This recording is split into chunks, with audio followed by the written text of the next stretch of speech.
You awakened the most useless ability in history, a 1 cubic meter void storage. The whole school laughs at you, but they have no idea what the law of space is truly capable of. What if you place half the space over someone's head, and let the other half hang in open air, then snap it shut in an instant? That becomes an absolute cut, one that ignores every defense. And what if you split that 1 cubic meter into 10 separate 10 cubic centimeter spaces? Next, Ash. The cold mechanical voice echoes through the awakening hall of Jiangcheng First Academy. Thousands of eyes land on you at once. You wear a faded school uniform, washed so many times the color is nearly gone. You walk up from the corner step by step and press your hand onto the awakening stone. This is a world overrun by beasts, ruled by rigid hierarchy. The ability you awaken almost entirely decides how far you can climb. It decides whether you and your family can ever escape the fate of living like livestock at the bottom. So in this moment, everyone is watching. But when the awakening stone lights up, the glow is pathetically faint. A pale gray haze barely coats the surface, like a dying candle flickering in the wind. The crowd falls silent, then erupts in laughter. That's an awakening? Gray light? What kind of trash tier ability is that? I've never even heard of it.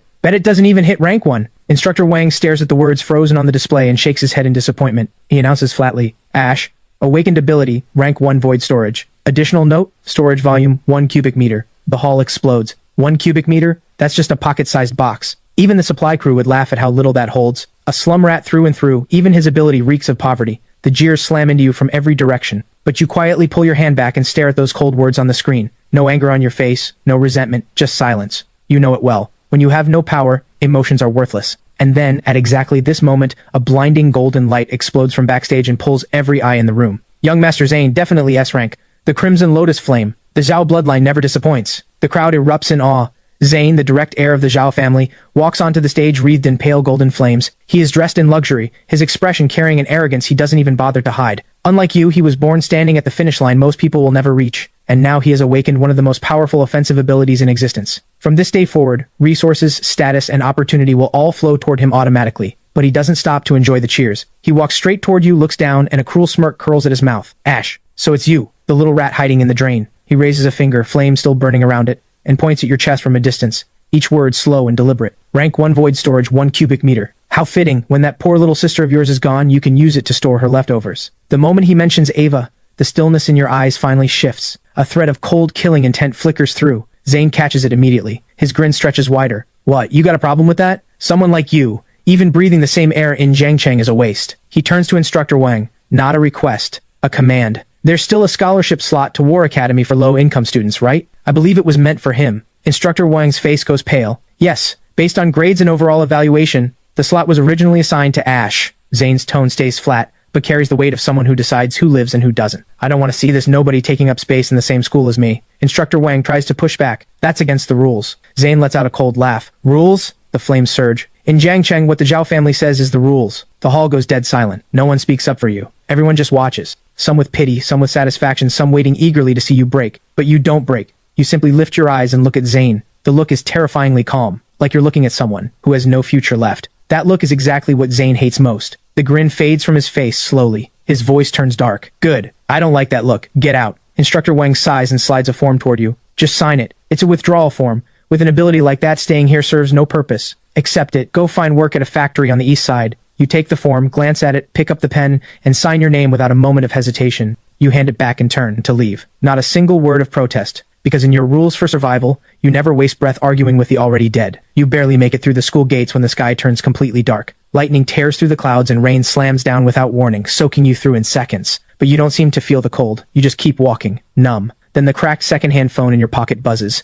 You answer. The voice on the other end is cold and clinical. This is Jiangcheng City First Hospital. Your sister Ava's Abyss Frost Syndrome has taken a sudden turn for the worse. She has been moved to the ICU. Within 24 hours, you must pay $100,000 for the treatment medication. If payment is not received, we are required by policy to discontinue treatment and remove her from the ICU. $100,000. The number hits you like a sledgehammer. To the wealthy, it's just a number. To you, it's completely out of reach. You speak fast. Please, just a few more days. I will find a way. I promise you don't finish. The line goes dead. Nothing left but the flat dial tone. You stand in the downpour. Your fingers curl slowly into a fist. The rain-soaked withdrawal form crumples in your grip. The last trace of restraint drains from your face. What remains is pure resolve and madness. Your education is gone. Your future is gone. Every legal path is closed. This world and its rules were never going to leave a way out for you and Ava. Then you'll just have to take it. You spin around and head toward the slums at the edge of the city, the place light and order forgot. The deeper you go, the darker it gets. Finally, you turn into the deepest, filthiest alley. Not a single streetlight. and in this moment your eyes change completely. Then you'll stake your life on it. But the words barely leave your mouth when a thick, nauseating stench of blood and beast rushes from the darkness ahead. Then two crimson lanterns flicker to life in the dark. Not lanterns.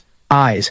A tier -2 beast that has no business being inside the city walls, a shadow wolf. This creature is known for its speed and its claws. The nightmare of rookie fighters. For an ordinary person, forget winning. Surviving 3 seconds against it face to face would be a miracle. But the thought of running barely surfaces before you kill it yourself. Turning your back on a wolf only gets you killed faster. So instead, you step forward half a pace, drop your center of gravity, and snatch a rusted steel rod from the ground in one lightning motion, holding it across your chest. This is the instinct you bought with pain in the underground fighting rings of the slums. Against a stronger enemy, the more afraid you are of losing, the faster you lose. Only by looking more vicious, more reckless can you carve out any chance at all. You and the wolf face each other in the muddy dark alley. Then the shadow wolf moves. It lunges like a black blur straight for your throat. You can barely track it. You rely purely on instinct forged through countless life or death fights. And at the last possible moment, you twist hard to the right. You save your throat. But the claws tear across your left shoulder and arm, ripping a chunk of flesh clean off. Blood sprays out immediately. The pain blacks out your vision for a second. But you don't retreat. If anything, the pain ignites something savage deep in your bones.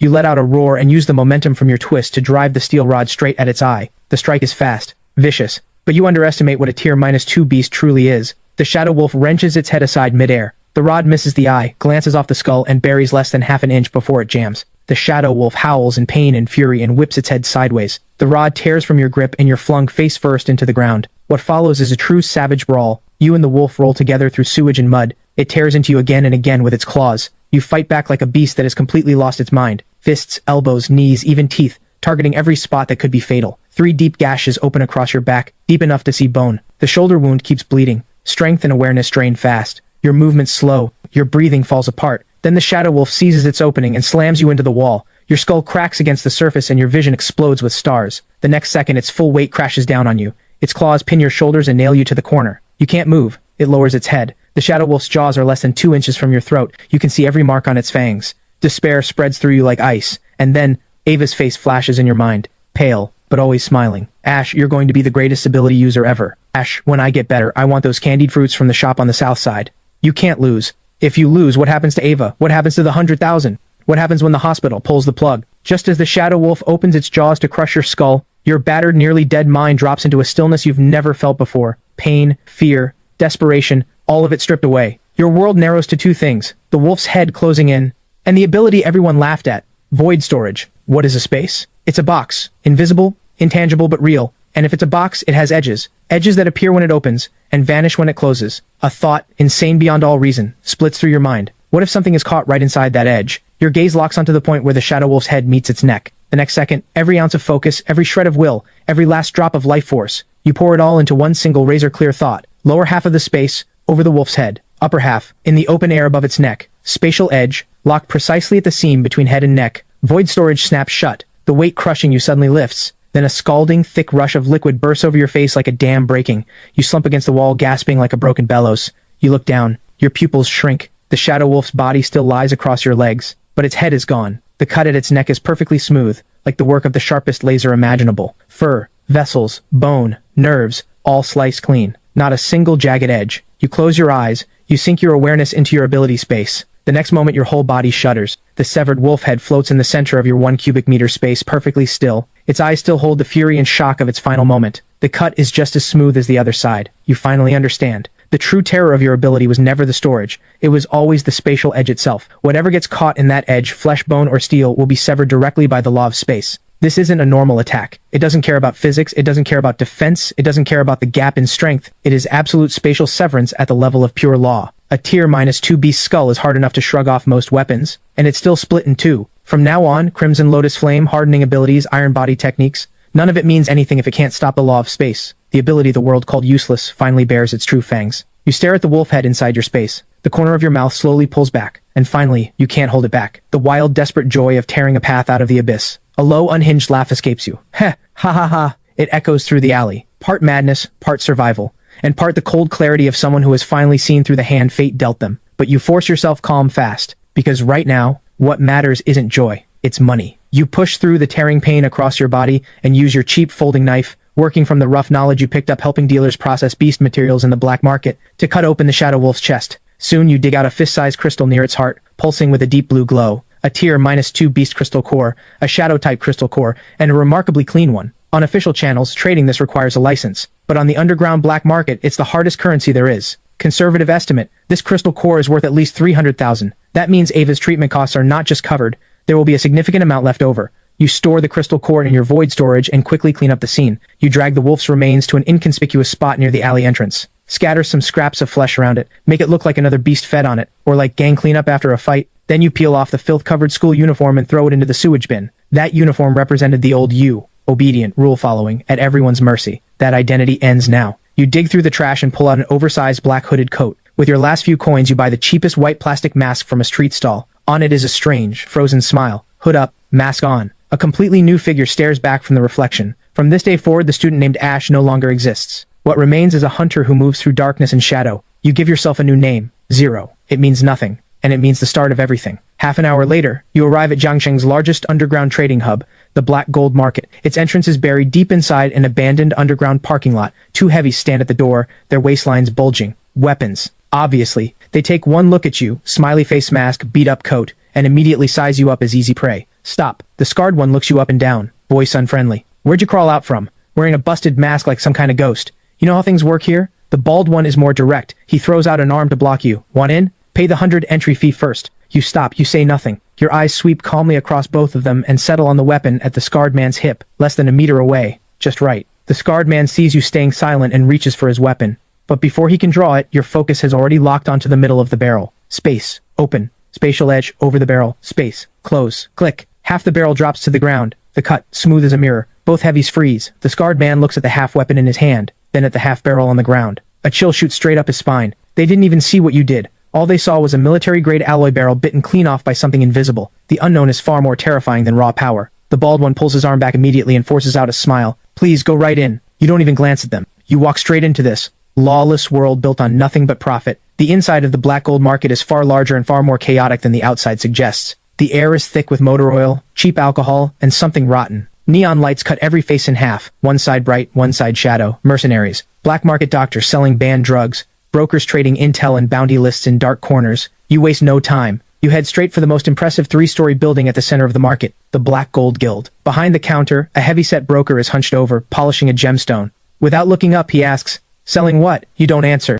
You just extend your hand above the counter. With a single thought, the fist-sized crystal core, glowing with deep blue light, drops heavily onto the surface. The broker freezes. He slowly looks up. The greed in his eyes is almost impossible to hide, but he's a veteran of the black market. The shock on his face lasts half a second before it turns to contempt. He picks up the crystal core, pretends to examine it, tosses it back. Average quality. Unstable energy. Barely tier 2. 100,000. That's not lowballing. That's outright robbery. But you show no anger, no haggling. Just a quiet, cold laugh. You reach out, pull the crystal core back into your void storage, and turn to leave. The broker panics immediately. Someone who doesn't know the market would beg and argue. Someone who walks away knows more than he does. Wait, price is negotiable. You keep walking. 200,000. Still walking. 250,000. That's my ceiling. Only then do you stop. You turn halfway. The smiley face mask looks especially unsettling under the lights. 300,000. The broker's face twitches. He grits his teeth and agrees. Soon a solid black metal card with no markings is slid across the counter. You pick it up and walk. The moment you step out of the guild doors, the smile vanishes from the broker's face. He makes a gesture toward a heavy-set man drinking in the corner. The man grins and slips out after you with 4 tattooed enforcers, silent as shadows.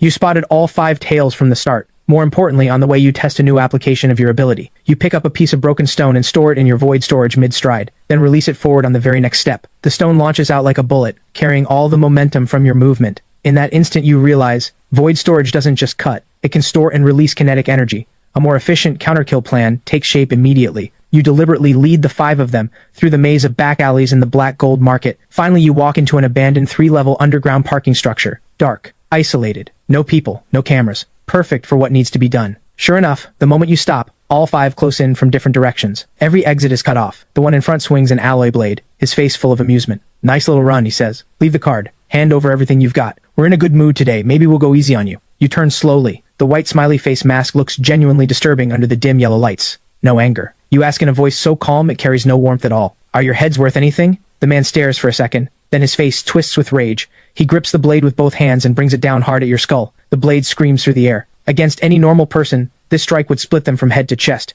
But you don't step back, you step forward, into the blade. The moment it descends, the spatial edge sweeps across it first.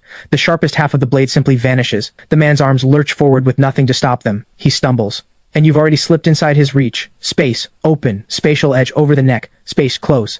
A dull, wet sound. The fury on his face freezes solid. The next second, a red torrent erupts from the clean-cut neck. The headless body crashes to the ground still mid-lunge. The air dies. All four remaining enforcers freeze. The grins on their faces lock in place. Pure terror is all that's left. They didn't understand what you did. They just watched a man's head disappear. Finally, someone breaks. A shriek tears out of them. Ghost! It's a ghost! All four spin and run. But you can't let any of them leave alive. You push off the ground and glide after the nearest one like a shadow skimming the floor. And when it's done, you stand in the center. The black coat. Not a single drop on it. You crouch down and calmly search the bodies. A few minutes later, you stand. Not bad. Several stacks of cash. Roughly 30,000. And a well-crafted military alloy blade. You store both in your void storage and feel the anonymous black card pressed against your chest. 300,000, plus another 30. It's enough. Finally enough. Through the unsettling smiley face mask, your gaze cuts through the dark. You see Ava's pale face in that ICU, the eyes that have stayed cold and still finally carry a trace of warmth. Ava, I have the money to save you. You say it quietly and tuck the black card carefully back into the pocket closest to your heart. Then you don't linger. You turn and go. Less than 5 minutes after you leave, rushing footsteps pound through the structure.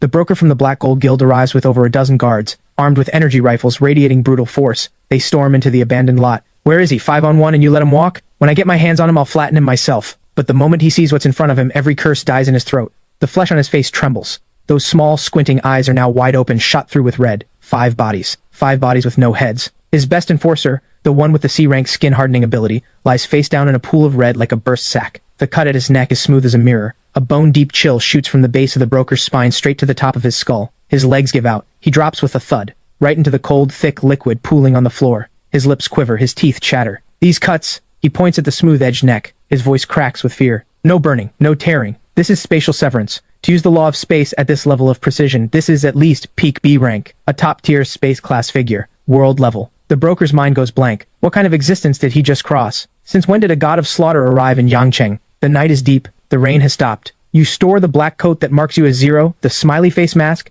and the stained military blade into your void storage. Then you change back into the washed-out school uniform you rescued from the trash, sling on the faded backpack, and become once again the unremarkable, slightly thin student no one would look twice at. But clothes can be changed. Eyes cannot. The boy who used to carry quiet shame and suppress pain disappeared in last night's rain-soaked alley. The eyes you have now hold a cold razor edge that won't dissolve. You head straight for Jiangcheng City First Hospital. At the late-night payment window, the on-duty nurse is half asleep. Then you slam the anonymous black card against the glass and she jolts awake. The irritated look on her face doesn't even fully form. You look at her and say one thing. ICU, Ava, best available treatment. Right now. There's 330,000 on the card. If it's not enough, I'll find more. Your voice is rough, but there is no room for negotiation. The nurse stares, then looks down at the anonymous black card carrying that enormous sum, then looks back up at your cheap school uniform. Her eyes fill with disbelief. A kid dressed like he can barely afford lunch is casually handing over 300,000. The contrast leaves her speechless, but the balance on the card doesn't lie. So she changes her attitude immediately, gets up, contacts the doctor, and arranges the highest level of care. Half an hour later, the latest gene repair treatment slowly enters Ava's system. Only when you see the color slowly returning to Ava's paper-white face does the tension in you ease, just a little. The room is quiet. You sit beside her and smooth back her sweat-damp hair. And only in this moment does the brutality and killing intent in your eyes slowly drain away. What's left is something almost clumsy in its gentleness.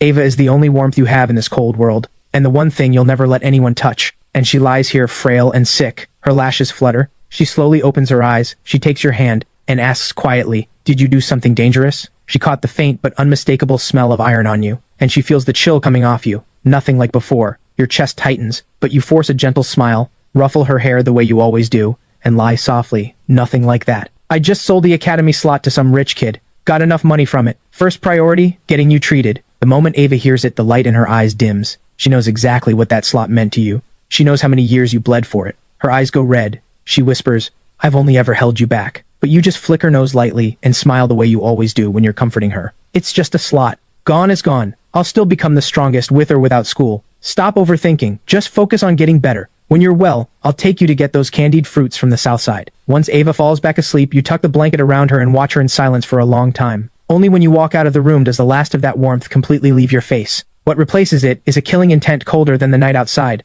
Zane took your slot, insulted Ava, and all the others who ground you into the dirt. The debt is just about due. The next morning, sunlight falls through the gates of Jiangcheng First Academy. But when it reaches you, it seems to stop, turned back by something cold and invisible. You walk in exactly as you have every day for 3 years. worn backpack on your back. But this time you don't go to class. You walk straight to the academic office and pick up a registration form for the national ability exam. Since Zane ripped away the scholarship slot, you'll take a harder path. More dangerous, but more direct. The national ability exam is brutal. The people who enter are either ruthless fighters with no connections and no resources, staking their lives on the outcome, or people who've been pushed to the edge with nowhere left to go. You are clearly the latter, but you've barely stepped out of the office with the form when a voice cuts through the hallway. Well, isn't that the great Ash, Jiang Cheng First Academy's former genius? You look up. Zane is walking toward you with a crew of followers. His arm is around a heavily made-up girl, satisfaction written all over him. He looks exactly like someone who climbed up on someone else's bones and came back just to laugh at them. He stops in front of you and looks you over slowly, deliberately. Then, you didn't show up yesterday.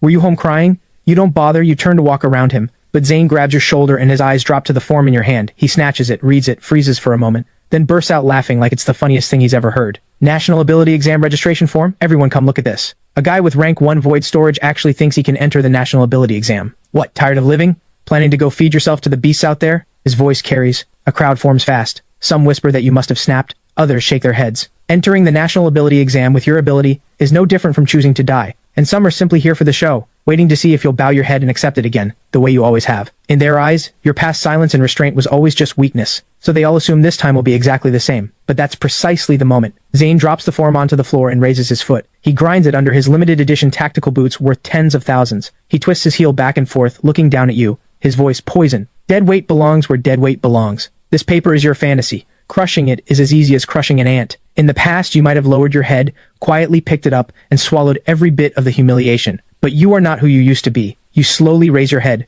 No rage, no tears, just a terrifying stillness. The next second, no warning at all, a heavy, thunderous impact explodes through the hallway. Your body drops slightly, and your right leg becomes a blur. A powerful front kick drives straight into Zane's gut. Too fast, too hard. The sneer doesn't even have time to leave his face. His whole body reacts like it's been hit head-on by a charging beast. He folds in half. A mouthful of bile sprays out. His feet leave the ground and he flies back over 3 meters. He crashes into the hallway display board. The entire tempered glass panel shatters. Shards spray everywhere. The whole hallway goes silent. No one expected you to move. And certainly no one expected a single kick to do that to Zane. He slides down from the shattered glass like a rag doll. He curls on the floor, face drained of all color. The pain is so intense he can't even form a proper scream. And you just slowly pull your foot back, standing exactly where you were. As if you didn't just send a person flying. As if you only brushed away some dust. But it's far from over. From the crowd behind Zane, a quiet, crew-cut, middle-aged man steps forward. His temples bulge. His presence explodes outward. The floor tiles crack under his feet from the force alone. D-rank strength-type ability user.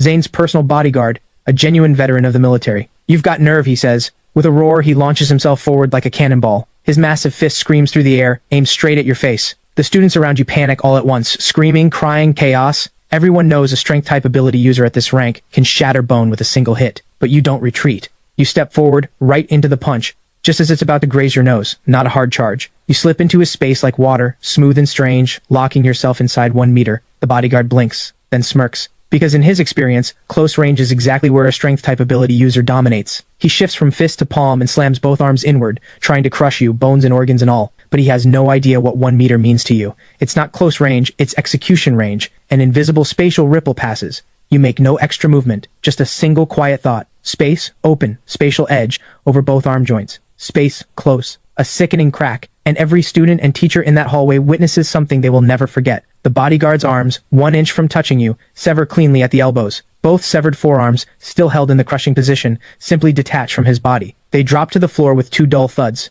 The cuts, smooth as mirrors. Then, as if delayed by half a second, blood erupts from both clean-edged stumps. It paints the white hallway wall in broad, heavy strokes. The bodyguard looks at his empty arms, then at the twitching stumps on the floor. Every trace of aggression vanishes from his face. Then the pain hits his brain and he lets out a sound that doesn't seem human, and crashes to his knees. He writhes on the floor like an animal being slaughtered. The hallway is so quiet you could hear a pin drop. Everyone is in shock, because no one saw what you did, not even a trace of ability energy to detect. A D-rank strength-type ability user just lost both arms, and you calmly step over the screaming bodyguard and walk toward Zane. By now Zane is completely terrified. His face is white as paper. He scrambles backward on hands and feet. A wet stain spreads across his pants. He's lost control of his bladder from sheer fear. You walk up to him. Hundreds of eyes watch, terrified, awed, stunned. You slowly raise your foot and press your faded, cheap sneaker down hard onto Zane's swollen, twisted face. You grind his head into the cold floor covered in broken glass. Humiliation. The kind he has never once experienced. You look down at the fear-warped face beneath your shoe. When you speak, your voice is quiet,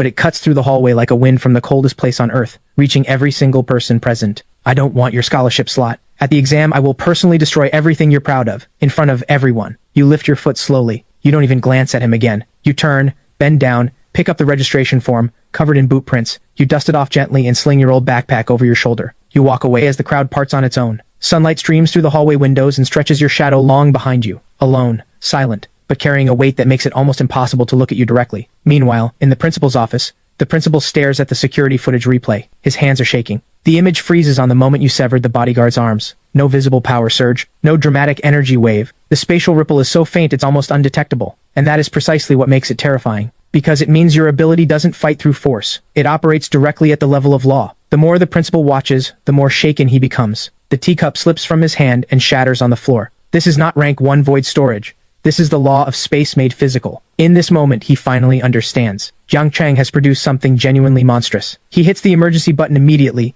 and orders your 3-minute footage classified at S rank, the highest level. All original data sealed. No one is permitted access. And beyond that, he pulls up your complete records from the past 3 years, clearly intending to completely re-examine the student everyone wrote off as a nobody. But just as the school begins to see your worth, the Zhao family has already made their move, for real this time. In the Zhao family villa, under glittering crystal chandeliers, the air hangs heavy as a freezer. Zane lies on the sofa with his swollen face, screaming for revenge. Zhu stands at the floor-to-ceiling window, listening without a word. Then he dials an encrypted channel. The person on the other end goes by Hyena, a squad of outlaws who handle dirty work in the wild zones. Zeus opens with 10 million to buy your life. But when Hyena hears you took off a D-rank bodyguard's arms at first contact, he raises the price immediately. He demands another 5 million for equipment upgrades, and states clearly, they only stage accidents. The beast will clean up what's left. The military won't find anything suspicious. Zeus agrees without hesitation. In his mind, no matter what kind of freak you are, once you're inside the wild zone, you're just a body waiting to be torn apart. 3 days later, half a month left until the national ability exam, the Jiangcheng Military and Education Bureau organize a final large-scale combat trial. Location, Wild Zone 7 just outside the city.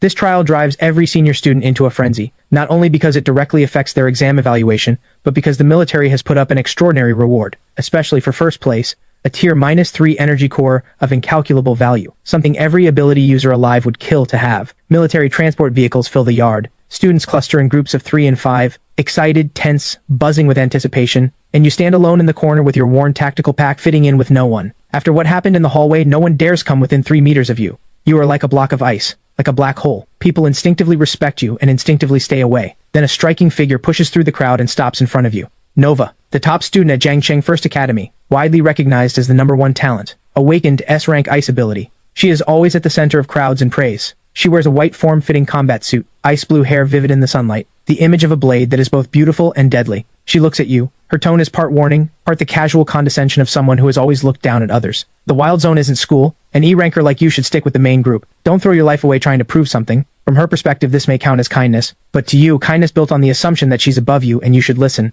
is just noise. So you glance up at her. 2 words. Cold and flat. Save it. Nova freezes. She clearly didn't expect those 2 words after lowering herself to give a warning. Anger surges. She turns away with a cold face and throws back, ungrateful. I'll be watching when you crash and burn in there. You just look back down, like nothing happened. To you, irrelevant people and irrelevant words are just noise. Soon the transports pass through the massive alloy gates and roll into Wild Zone 7. This place is a different world entirely. Mutated trees reaching into the clouds, thick vines twisted over everything, damp, rotten air, and unseen watchers lurking in every shadow. Every single detail tells you the same thing. This is not a training ground. People die here. The instructor gives the order. Thousands of students pour into the jungle. Most of them are smart. They form groups immediately, 10, 20, 30 together, carefully hunting tier -1 beasts in the outer zones. After all, for a typical senior student, a tier -1 beast like a small wolf or ironhide boar is already dangerous enough. But you don't join anyone. The moment you enter the jungle, you separate from the crowd and walk alone into the deep forest, heading straight for the red-marked tier 2 beast activity zones on the map. Others group up because they fear danger. You want efficiency.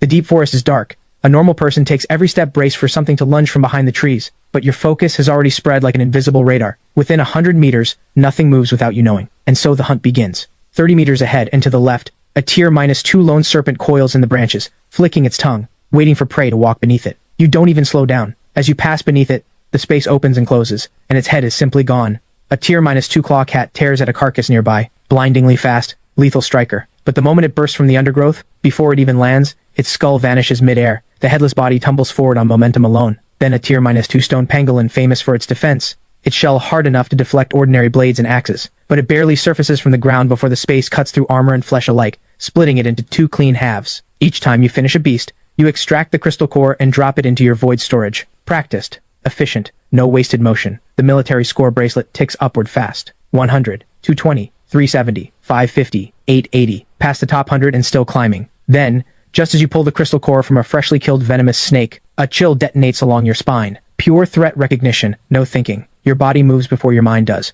You throw yourself forward and roll into the nearby brush. At almost the exact same moment, a large caliber sniper round screams past the spot where you just stood. It slams into the massive tree behind you. The trunk explodes. Splinters fly everywhere. That shot is not combat trial level. That is professional assassination. You drop to one knee in the shadow of the undergrowth, eyes like ice. Large caliber armor-piercing round. Precision kill from over a kilometer. Pre-planned ambush route. There is only one answer. The Zhao family. They want you dead. Then none of them are leaving either. A kilometer away on the ridge, the sniper frowns. He expected this to be easy, but your evasion was too clean. Not like any student. More like a creature that has survived in the wilds for years. Then Hyena's squad tightens the net. 5 operatives splitting into left flank, right flank and frontal push, moving to trap you fast. But they think they're hunting you. They don't know the real hunter never stands in the center of the net waiting to die. Your focus has already mapped all 5. Positions, distances, movement paths. So instead of running, you hug the shadows of the ground and vegetation and ghost your way toward the thinnest side of their net. The first to fall is Operative 3. He moves with his tactical rifle, carefully sweeping his forward arc. He never considers the danger above him.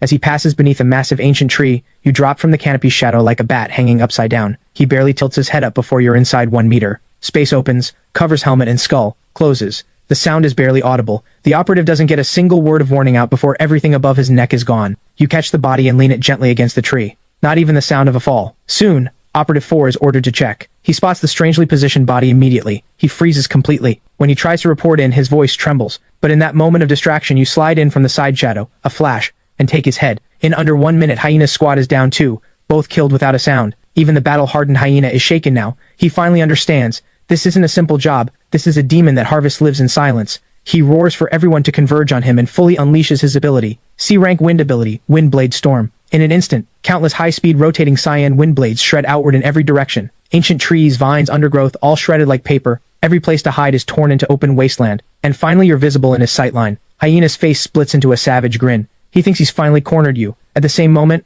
a kilometer out, the sniper who has been locked on this area ain't get a single word of warning out before everything above his neck is gone. You catch the body and lean it gently against the tree. Not even the sound of a fall. Soon, Operative 4 is ordered to check. He spots the strangely positioned body immediately. He freezes completely. When he tries to report in, his voice trembles. But in that moment of distraction, you slide in from the side shadow, a flash, and take his head. In under 1 minute, Hyena's squad is down 2, both killed without a sound. Even the battle-hardened Hyena is shaken now. He finally understands. This isn't a simple job. This is a demon that Harvest lives in silence. He roars for everyone to converge on him and fully unleashes his ability. C-rank wind ability, Wind Blade Storm. In an instant, countless high-speed rotating cyan wind blades shred outward in every direction. Ancient trees, vines, undergrowth, all shredded like paper. Every place to hide is torn into open wasteland. And finally you're visible in his sightline. Hyena's face splits into a savage grin. He thinks he's finally cornered you. At the same moment, a kilometer out, the sniper who has been locked on this area aims his crosshairs between your eyes and fires without hesitation. Bang. A kill shot. But you don't move. The instant the armor-piercing round is 1 centimeter from your skin, right in front of your forehead, a void storage space, barely visible, quietly opens. And so the bullet, capable of punching through tank armor, along with every ounce of its destructive force, is swallowed whole by the space in an instant. No explosion. No deflection. Not even a ripple worth mentioning. The storm fades, the dust settles. In the middle of the cleared ground you stand there, perfectly still, completely unharmed. The sight wipes Hyena's mind blank for a full second. Then you slowly turn your head. Your gaze crosses a full kilometer and lands precisely on the ridge where the sniper hides. Your lips part. 3 words, sending it back. The next second the void before you tears open. The bullet, the exact same bullet, launches back out at the exact same speed it arrived. The sniper on the ridge doesn't get the chance to react. All he sees is a black dot rapidly filling his scope. Then, bang! His precision rifle and scope explode in his hands. His own bullet drills through his right eye and takes off the top of his skull. One short scream on the comm channel. Then total silence. In this moment, Hyena finally understands. He didn't take a contract on some talented student. He took a contract on a monster. So his first instinct isn't to fight, it's to run. He blasts his wind ability to full power. Wind gathers beneath his feet. He turns to flee, throwing up his strongest defense in front of him.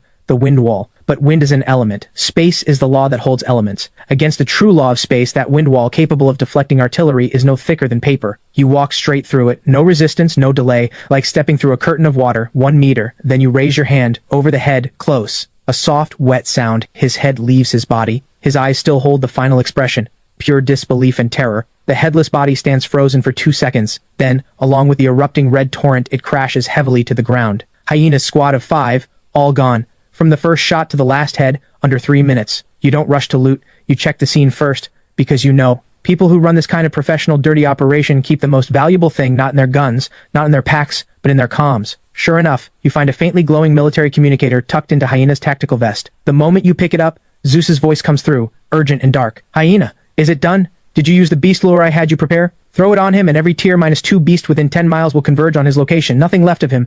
The military will call it an accident. You go still. But what rises in your eyes is no longer just killing intent, because now you understand. The Zhao family was never just trying to remove you. Their real plan is to use the beast lure to turn the entire outer combat trial zone into a slaughterhouse, and use the deaths of hundreds of students to pave Zane's path to first place. In other words, they plan to buy Zane's victory with everyone else's lives. You crush the communicator in your hand and flip open Hyena's pack. Several dark red incense stubs, nearly burned through, only a small length left, appear in your hand. The thick, sickly sweet smell confirms everything Zeus said. High concentration beast lure, and more than one. The Zhao family has lost their minds, and in that exact moment the ground begins to shake. Not a tremble, a full heave, like the earth itself is rolling over. The soil and leaves beneath your feet jump, then from every direction, deafening beast roars. Massive trees crash down in rows. Smoke and dust rise in clouds. Countless pairs of crimson beast eyes ignite throughout the forest, all surging toward the outer combat trial zone. A beast tide. A catastrophic man-made beast tide far beyond anything this trial was designed to handle. With your ability, you could disappear right now. Hide, and no beast would easily find you.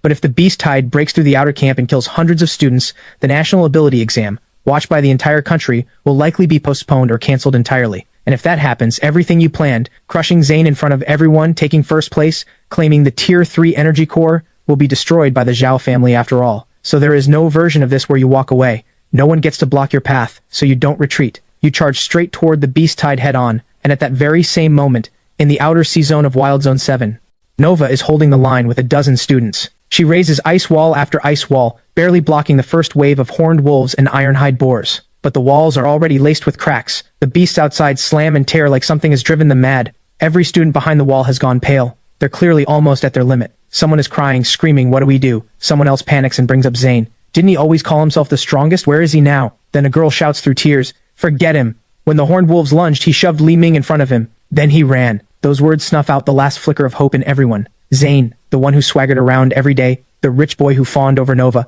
When it was truly life or death, his first instinct was to spend a classmate's life to buy himself a head start. Nova is both horrified and furious, but she doesn't have a single second to spare on him, because the next wave is already here. The ice walls are seconds from total collapse. She grits her teeth and forces her ability past its limit. Both palms hit the ground. She releases her ultimate area ability, Glacial Age. In an instant, a torrential ice blue freeze rolls outward. The entire area nearly 100 meters ahead is instantly blanketed in frost. Over a dozen charging Tier -1 beasts freeze solid into ice sculptures. She forces the situation to a halt. But an ability of this magnitude costs her everything. The moment it lands, she spits up blood. She drops to one knee, face terrifyingly pale. Her ability is nearly depleted, and it's precisely in this moment of total exhaustion that, boom, the ground ahead explodes. Dirt and shattered rock blast into the air. A creature over 15 meters long, covered head to tail in thick black armor, resembling a prehistoric giant crocodile but crowned with a vicious single horn, tears up through the earth. A Tier -3 Commander-class beast. The Iron Scale Dragon. The moment it appears, every student gives up hope, because this creature has no business being here,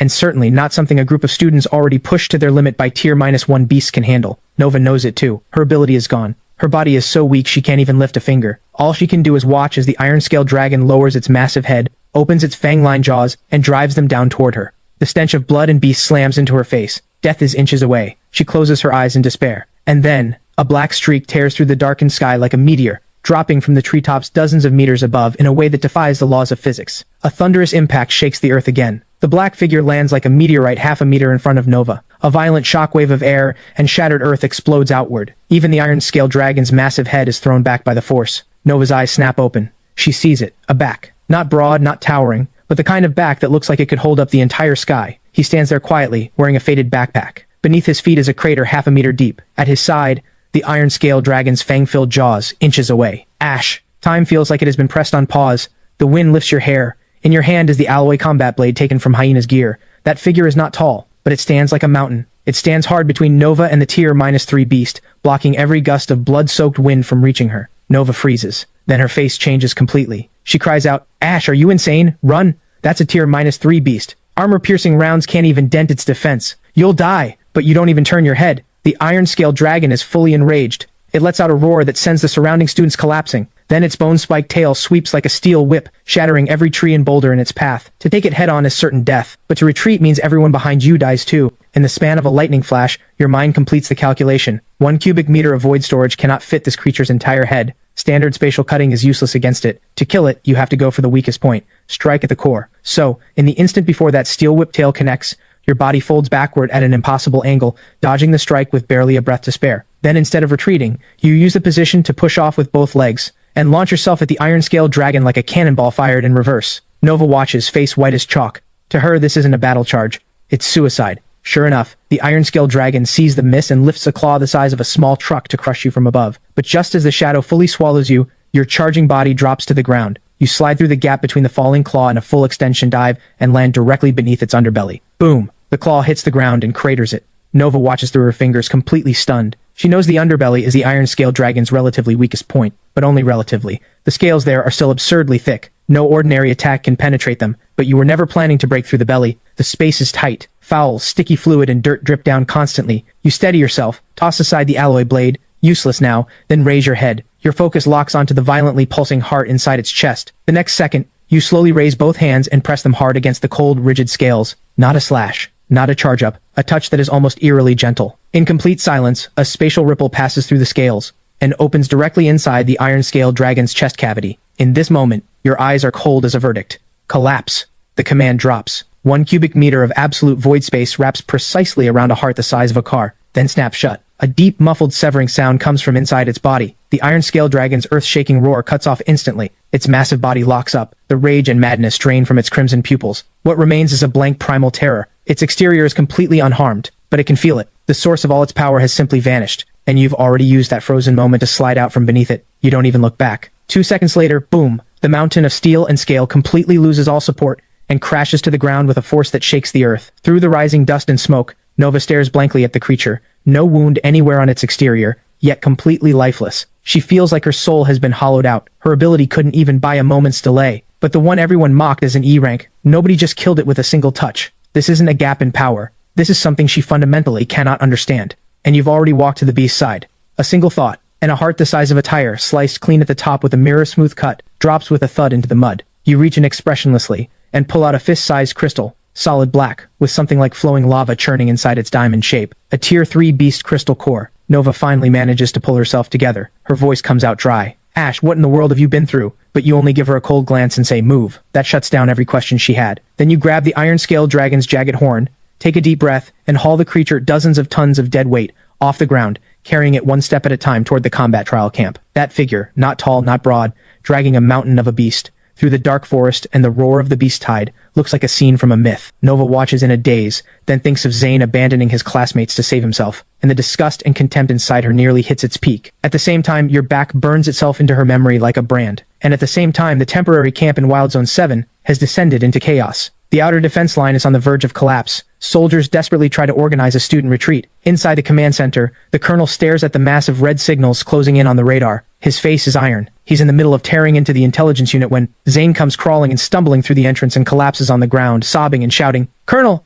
I know how the beast tide started. It was Ash. That E-rank, nobody did this." The colonel's brow furrows. He tells him to explain. Zane immediately starts rewriting the truth. He says you somehow got your hands on high-concentration beast lore and scattered it everywhere, openly threatening to take everyone down with you. In other words, he's trying to use the assumption that you're already dead in the beast tide to pin every crime on you. The colonel's expression darkens with every word. Zane's heart lifts. He's about to add more detail when a set of footsteps heavy enough to shake the ground rolls in from the camp entrance. Thud, thud, thud. Getting closer. Like each step is landing on everyone's chest. The mist tears apart. Under the gaze of every stunned, horrified pair of eyes in the camp, you walk in, one step at a time, dragging the mountain-sized Tier -3 iron-scale dragon's body with one hand, covered in mud, face cold and blank, like something that just walked out of the underworld. You ignore every single pair of eyes. You walk straight up to Zane and drop the tactical pack from Hyena's squad, along with the communicator you crushed into scrap, hard at his feet. The Zhao family owes me an answer. Are these yours? The camp goes silent like all sound has been sucked out of the air. The anguish on Zane's face freezes instantly. What replaces it is absolute terror. He can't process the fact that you're alive, and so he blurts out, "How are you not dead?" The moment it leaves his mouth, he realizes what he's just done. You don't bother with him. You kick the pack open. Burned out beast lore stubs, Hyena's ID tag, and the faintly glowing communicator all spill out. Then you hit play. Zeus's dark, urgent voice blares through the amp and fills the entire camp. Throw it on him, and every tier -2 beast within 10 miles will converge on his location, nothing left of him. The military will call it an accident. The evidence is ironclad. The crowd erupts. It really was the Zhao family. Hired killers tried to get us all killed. Zane, you piece of trash! The colonel's expression hits rock bottom. But Zane still won't give up. He shrieks from the ground. How could an E-ranker take out Hyena's squad? How could you drag back a tier -3 beast? This is all a setup. At that, you finally let out a thin, cold smile. E-rank? You raise your wrist and hold up a dirt-smeared student monitoring bracelet. Your argument is that an E-ranker just happened to stumble onto evidence of your crimes? The next second, you force unlock the bracelet's access and a recording projects onto the command center's main screen. In the footage, a small wolf lunges. Zane doesn't save anyone. He shoves the student beside him, Li Ming, directly into the wolf's path. Then he runs without looking back. The final frame freezes on his face, twisted, almost excited. If the audio recording made people furious, this footage lights something far beyond anger. Zane, give me back my friend's life. Trash like you doesn't deserve to breathe. And right at that moment, Nova arrives, supported by several classmates, face still pale but gritting her teeth and testifying in front of everyone. I can confirm Zane abandoned his classmates and fled alone, and Ash is the one who saved all of us. With an S-rank talent's public testimony on record, Zane's last shred of resistance is ground to dust. The colonel takes a deep breath, turns, and orders the enforcement squad to take Zane into custody and transfer him to military tribunal for the highest level of prosecution. Zane completely falls apart. He screams and wails, and just as the enforcement squad reaches for him, a roar detonates like thunder. Who dares touch my son? A tier 5 pressure wave so terrifying it freezes the air itself rolls across the entire camp. Nearly every student drops to their knees. The weaker ones pass out entirely. Then a figure in expensive clothing appears instantly and shields Zane. Zeus, the head of the Zhao family, doesn't even look at the evidence on the ground. His eyes lock onto you. The killing intent in them surges. You dare slander my son? You dare destroy the name of the Zhao family? No one can save you today. Before the words are even finished, a massive energy claw slams down toward the top of your skull. Tier 5, you stand in place. Not a trace of fear in your eyes, only the desire for destruction that comes from being pushed completely past the edge of patience. The space in front of your forehead has already begun to quietly warp. You're prepared to take serious damage if it means taking one of Zeus's arms first. But at this razor's edge of a moment, a shout even more commanding than Zeus's explodes from right in front of you. Stand down! Somehow the colonel is already standing between you and Zeus. No flashy technique, just a single clean punch. Zeus's energy claw shatters. The force drives straight into Zeus's chest. Zeus is sent flying, coughing up blood, crashing through several military tents before he finally stops. The colonel slowly pulls back his fist. His eyes are frightening in their coldness. In my military camp, you openly assault a military witness and the top scorer of this trial. Zeus, are you trying to bury the entire Zhao family? That one sentence seals the fate of father and son both. Soon Zeus and Zane are dragged away like burst sacks, and the carefully engineered conspiracy of the Zhao family collapses completely under the weight of public fury. The camp falls silent. Every student who looks at you has shifted from shock to awe, even fear. When the colonel turns to face you, the anger in his eyes is gone. What replaces it is undisguised admiration and fire. Ash, you slew the tier -3 iron scale dragon, exposed the criminals, saved your classmates, distinguished service across the board. By unanimous decision of the command, you are the first place finisher of this combat trial. He takes a reinforced metal case from his aide and holds it out to you. This is your reward, the iron scale dragon's energy core. Then he extends an offer that would drive countless people wild. Additionally, on behalf of the Eastern Military District, I formally invite you. Would you be interested in bypassing all standard procedures and joining the Azure Dragon Special Forces directly? You take the case. You feel the surging energy inside it. The weight on your chest eases just slightly, but then you look up and slowly shake your head. Before I join anything, I need to use this to save my sister's life. You sprint back to Jiangcheng City First Hospital, but fate seems determined to mock you. When you push open the ICU door, the image of Ava sleeping quietly is not what greets you. Instead, alarms. Ear-splitting. The room is cold as a freezer. On the bed, Ava's entire body is coated in a visible layer of frost. Even the metal bed rails and blanket edges have grown jagged ice crystals. Her lips are blue-purple. Her chest barely rises.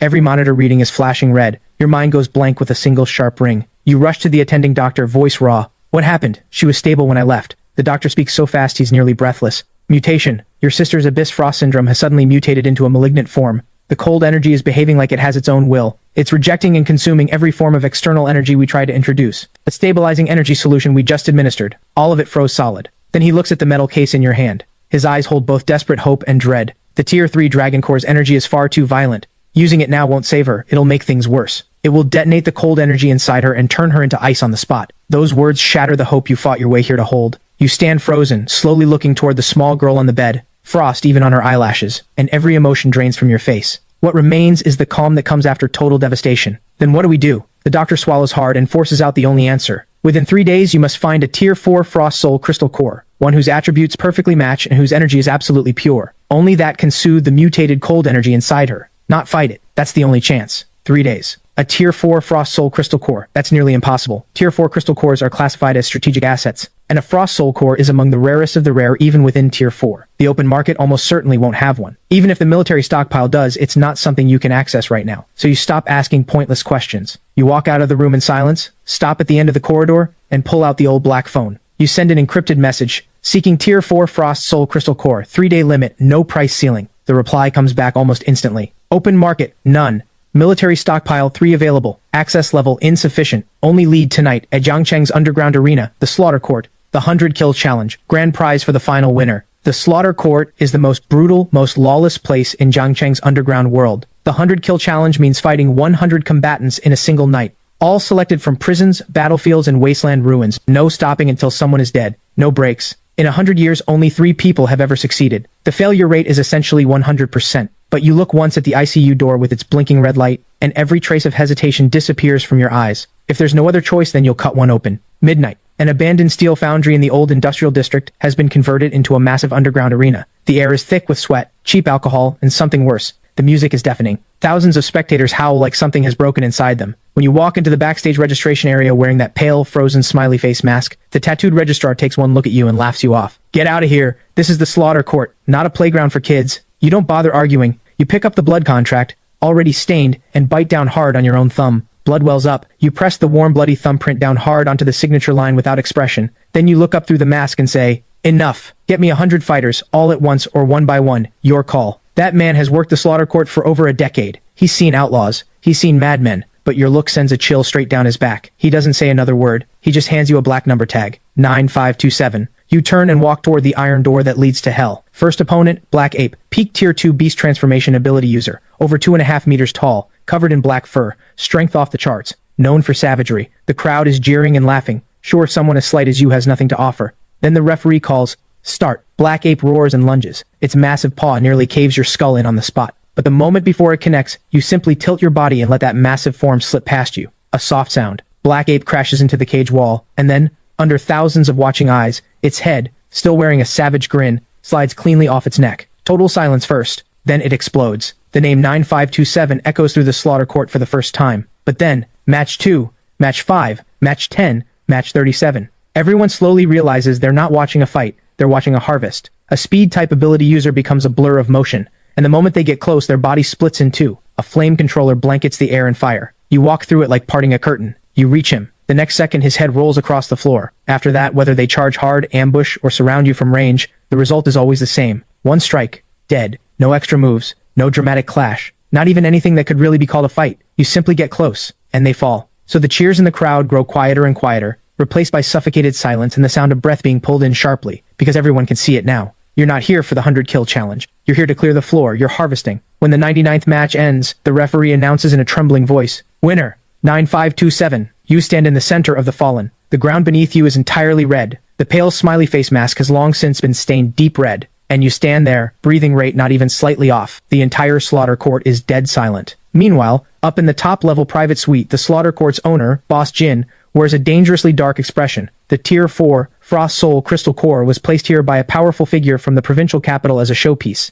Never meant to actually be won, but now you're one step away from taking it. Boss Jin lets out a cold laugh and hits the red button on the wall. Activate the cleaner protocol. Send in Titan. With a deep rumble, inside the cage, the massive door forged from special alloy, the one leading to the final challenge, slowly rises. A presence 100 times more terrifying than every previous opponent combined floods out from the darkness like a physical wave. A figure nearly 3 meters tall, every muscle built like poured iron, skin carrying a bronze metallic sheen, walks out step by step. Every step sends a tremor through the entire cage. The silent crowd erupts into screams of terror. It's Titan, the unbreakable Titan. How is he out? Wasn't he locked in the deepest level of the Black Prison? That masked guy is finished. Titan, he's the monster who tore apart a Tier -4 beast with his bare hands. Titan walks to the center of the arena. He ignores the bodies covering the floor. Those bronze bell eyes lock onto you. He splits his mouth open, revealing a row of stark white teeth. His voice grates like metal dragging across metal. Your killing game ends here. Now it's my turn. Titan's voice is like rusted iron plates grinding together, calm, but more unsettling than a roar. The crowd goes still for a moment, then breaks into even louder screaming. Everyone recognizes this nearly 3-meter figure, the bronze-sheened monster, the cleaner, Titan. He is the Slaughter Court's true last resort, the final weapon, Rumor has it his tier 4 absolute hardening makes his body harder than top-grade alloy armor. Ordinary cutting type abilities are completely useless against him, but you don't waste a single word. The next second your figure vanishes from where you stood and reappears like a ghost pressed to Titan's left side. The military blade in your hand traces a dark arc, driving straight for his neck. This cut even carries a thread of basic spatial compression force, something that should slice cleanly through not just flesh, but tank plating. And yet, a piercing metallic shriek explodes out. Sparks fly. The blade, the one that cut through iron like mud, shatters inch by inch the moment it touches his skin. As for Titan's neck, it leaves nothing but a faint white mark that fades almost instantly. Titan finally laughs. The laugh shakes the entire cage. "I told you, your tricks don't work on me." Before the words even finish, she throws a backhand punch. No flashy energy, no complex technique, just pure condensed force. Too fast. You can see the path of it. Your body just can't fully get out of the way. You cross both arms over your chest in the last instant. The impact hits like a full-speed maglev train slamming straight into you. You're sent flying and crash into the alloy cage wall. The wall buckles outward into a human-shaped crater. Then blood pours out from under the edge of the mask, staining the front of your combat suit red. The arena goes instantly silent. Then it erupts into wilder cheers than ever. The people who were too terrified by your 99 kills to make a sound now scream like they finally found release, waiting to watch you get crushed. In the private suite, Boss Jin picks his glass back up, expression contemptuous and relaxed. In his eyes, you were always just someone showing off with cheap tricks. Titan is what real power looks like. But you, leaning against the cage wall, slowly wipe the blood from the corner of your mouth, and your eyes are still cold. Still completely still. You've already reached the conclusion. Standard spatial severance is not absolutely effective against every target. When a target's material density and energy structure exceed a certain threshold, the shearing force generated by the closure is drastically weakened. In other words, cutting from the outside. His defense cannot be broken in any reasonable amount of time. But you don't have time to waste. Ava is still in the hospital waiting for you. The Tier 4 Frost Soul Crystal Core is right there. If the outside won't work, then go from the inside. You straighten up. Titan sees it. A flicker of amusement enters his eyes. Still moving? Guess I held back too much. You still don't answer. You just charge at him again. To everyone watching, this looks like a death wish. Titan thinks so too, so this time he doesn't even bother throwing a punch. He opens both arms with a savage grin, intending to just crush you to death. 10 meters. 5, 3. Just as the collision is about to happen, your body drops suddenly, slipping beneath the mountain of his chest. Your whole figure moves like a slick shadow, sliding past his side in a flash. At the same time, your right hand opens and presses gently against his temple. The touch is almost tender, like something between lovers. The savage grin hasn't even had time to fade from Titan's face when your eyes have already gone to absolute cold and madness. Space. Open. This time, not a cut from the outside. Not a closure to take his head. You force open a 1 centimeter cube of void space directly inside his impenetrable skull, right in the core of his brain, buried under layers of dense bone. It exists for a single instant, then it closes. In a fraction of a billionth of a second, the most fundamental law of the universe completes one act of creation and one of annihilation. Titan locks up. His eyes, his expression, his movement, all frozen in this moment. Then a thin thread of red slowly seeps from his left ear. Then the right. Nostrils. Eye corners. The corner of his mouth. 7 red trails run slowly down that bronze face, tracing a pattern of absolute finality. The next second, thud. The mountain of a body drops straight down and slams into the arena floor. The Tier 4 body enhancement ability user, Titan the Cleaner, dies on the spot. The entire slaughter court is instantly muted. The music stops. The screaming stops. Every expression freezes in place. Thousands of eyes lock onto the body leaking red from 7 places. Then onto you, standing beside it. No wound on him. No clash. Just a touch. And he fell. After a brief dead silence, a rich merchant in the front row drops his glass. It shatters, like someone flipped a switch. The next second, the entire arena explodes. Countless spectators scream and sob and claw toward the exits, desperate to escape what has become a true hell. But you ignore all of it. You raise your head. Through layer after layer of the crowd, you look up toward the top floor private suite. Your voice is slightly rough from the injury, but still cold and clear. 100 matches done. Tier 4 Frost Soul Crystal Core. Hand it over. The words land. Even the panicking crowd pauses for a beat. That's right. You won the 100 kill challenge. It's finished. By the rules, the prize belongs to you. And yet, Boss Jin clearly never intended to give it. He steps up to the mic. His cold laugh carries through the speakers across the whole arena. 9527. You did surprise me. But did you really think your little trick would fool everyone? Titan's body is harder than worship armor, and he dropped without a sound. Not a single real wound. That reeks of a curse kill technique or a banned neurotoxin. You cheated. Under Slaughter Court rules, if a challenger uses forbidden methods, results are voided, and prizes are forfeited. The moment those words land, the arena erupts again. Everyone understands immediately. What he's after tonight isn't the crystal core, it's your technique. The one that ignores all defense and kills in a single move. He wants to swallow you and the prize together. Then he puts on a show of generosity. However, I can offer you a way out. Hand over your technique, I'll let you live. I'll even let you work under me. You stand in place and slowly look up. In this moment, the last trace of patience you had for their rules shatters completely. You played by their game. You fought through 100 kills with your life and your blood. And now the house says you won, but won't honor it. Then there's nothing left to say. You let out a quiet laugh, but Boss Jin is clearly infuriated by even that sound. He gives the order directly. Take him, dead or alive. I want his technique. The next instant, all 8 alloy gates around the cage rise simultaneously. Pairs of fully armed soldiers, wearing black exoskeleton armor, rifles in hand, pour out of the darkness like a tide. Every black gun barrel, every blue-lit targeting sight locks onto you at the same instant.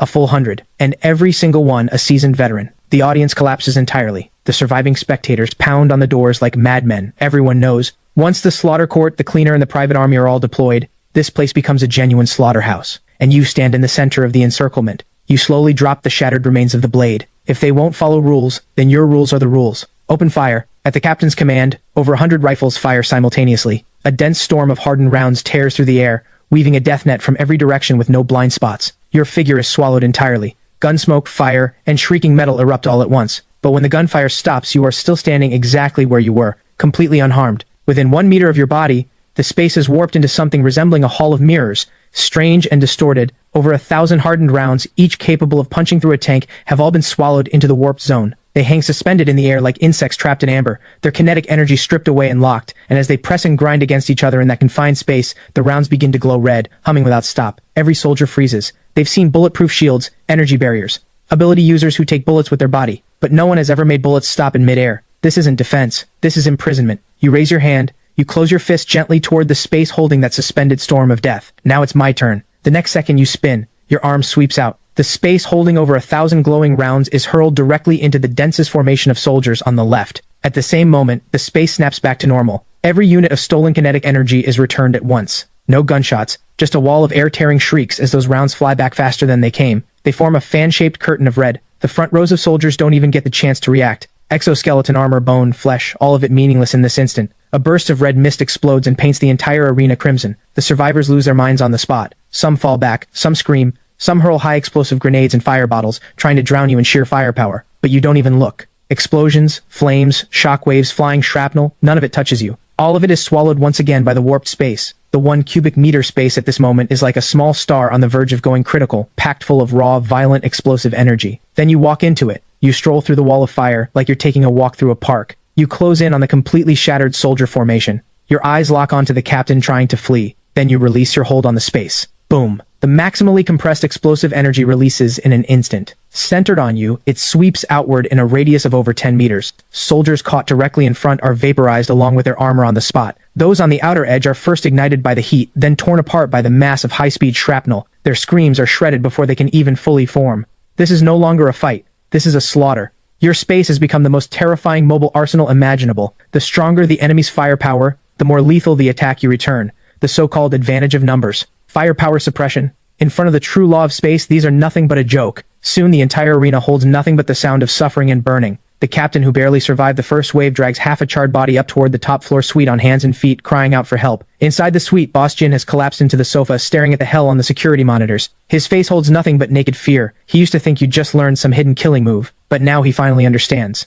What he's provoked is not a madman with a secret technique. It's an absolute monster. So he turns and runs. But he barely takes 2 steps before a crash explodes behind him. The captain, like a burst sack, is kicked through the wall of the suite and rolls to a stop at his feet. The captain lets out 2 wet gurgles from his throat. He raises a hand and points toward the door. Then his head drops to one side. Gone. Boss Jin turns rigidly. Through the smoke and dust at the door, you walk slowly in, covered in filth. The pale, smiley face mask long since stained deep red. The eyes beneath it are terrifyingly calm. You don't waste words. You walk to the specially reinforced glass. The kind they say even armor-piercing rounds can't crack. And slowly raise your right hand. 5 fingers pressed gently against it. The next second, radiating outward from your palm, the entire glass surface begins to spread with spiderweb black fractures. Not ordinary shattering. Space itself is being torn. Boss Jin finally breaks completely, screaming for you to stop. He throws out the glass's military-grade origins. Then money, family connections, promises of reward, begging for his life. But none of it means anything to you. You close your fist, a crack, a deep hum, then a strange muffled sound, and you tear out the entire reinforced glass panel, along with half a meter of alloy wall behind it. What remains in the wall is a circular hole 3 meters across. The torn section crashes to the ground. The impact shakes the entire suite. Boss Jin's last sense of safety is crushed along with it. He drops to his knees and kowtows frantically, face a mess of tears and snot. Don't hurt me. I'll give it to you. Everything. All of it. The Tier 4 Frost Soul Crystal Core is in the safe. You grab him by the hair and haul him up off the floor. You drag him like dead weight to the hidden compartment. After iris and fingerprint verification, the safe slowly opens. A bone-deep chill instantly floods the room. Boss Jin's shaking hands bring out a blue metal case. Both hands raised above his head.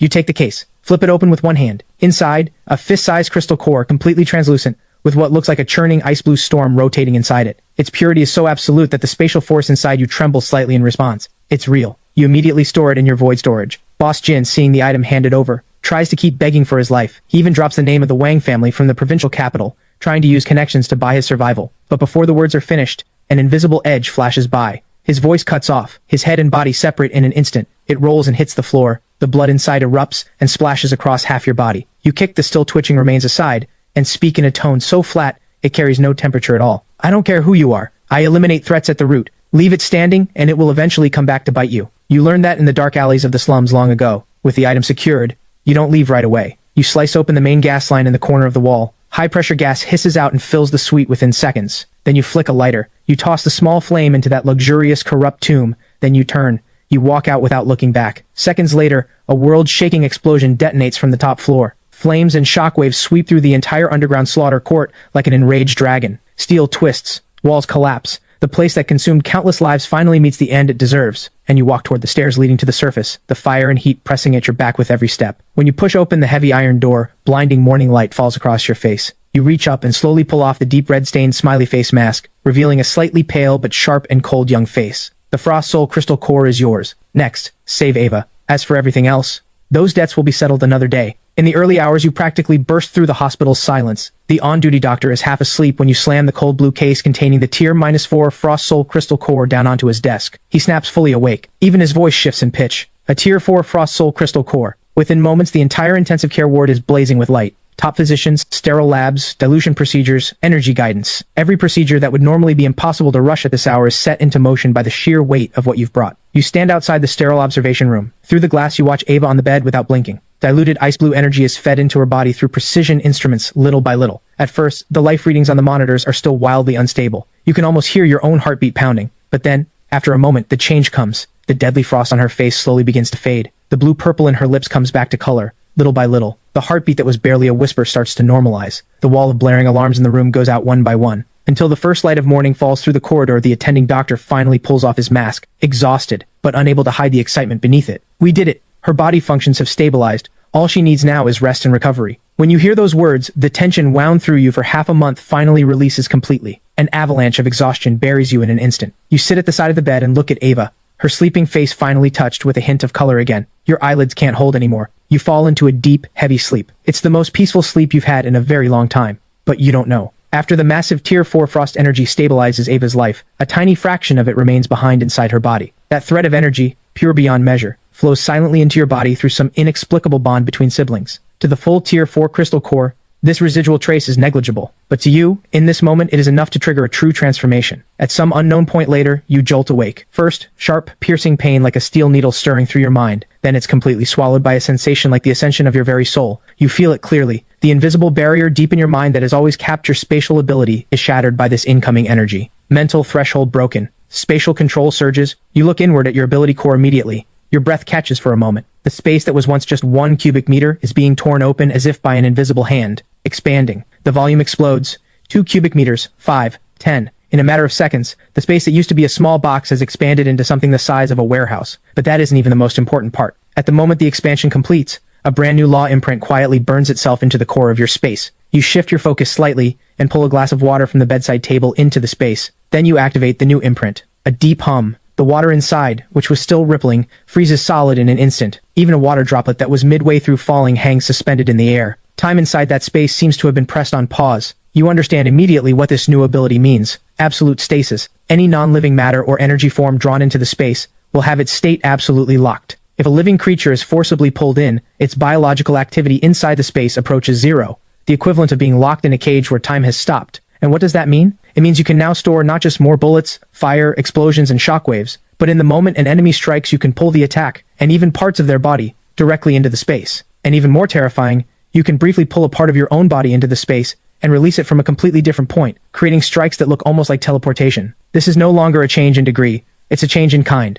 You close your fists, you feel the spatial force surging through you, stronger than anything you've known before. A cold light flickers faintly in your eyes. Right now, Even a true tier -5 ability user confronting you head-on is not something you need to fear. And then, at exactly this moment, the public television outside the ward carries an urgent news broadcast. Today, the National Ability User Higher Academy Joint Examination, watched by the entire nation, officially opens in the capital city, Qingcheng. Hundreds of S-rank and A-rank talents from the Federation's top families and military system have gathered in Qingcheng. They will compete for slots at the Federation's 3 most elite academies over the course of 1 month. On the screen, young, proud, brilliant faces flash past one after another. They wear elaborate combat uniforms. Behind them, the crests of powerful families. Camera flashes wash over them like a tide. They look like people who were born to stand above the clouds. You stand at the window, watching the screen in silence, your eyes cool, degree by degree. These are the people this world truly calls its chosen ones. Resources, bloodline, slots, status, all of it in their hands from the moment they were born. And you crawled out from ruins, dark alleys, and the edge of death, 1 step at a time. But that is precisely why you have to take it. You walk into the bathroom and wash away every trace of filth. You change into the black combat suit taken from the slaughter court. Then you sling the long, narrow blade taken from Boss Jin's safe across your back. Finally, you look back one last time at Ava sleeping on the bed. She's alive. Then it's your turn to settle accounts with this world. You push open the hospital door. The midday sun is blinding,